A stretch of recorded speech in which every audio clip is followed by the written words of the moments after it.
Okay, so we have our boiling salted water, and we take our taralli and we just throw them in. They sink right to the bottom.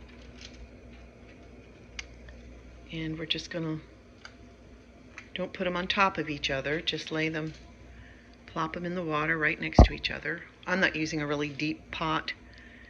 It's a pot about 3 inches high. Whoa, let's try not to spill boiling water all over ourselves. And then we're going to leave them in the water until they start trying to float, and then we put them on a rack, and we're going to let them drain and dry for a couple of hours before we bake them. The olive oil in them make them nice and crunchy when they come out of the oven. So there's one trying to float, and we pick him up. Here we go. And put him right down. There we go. It's so easy and so delicious.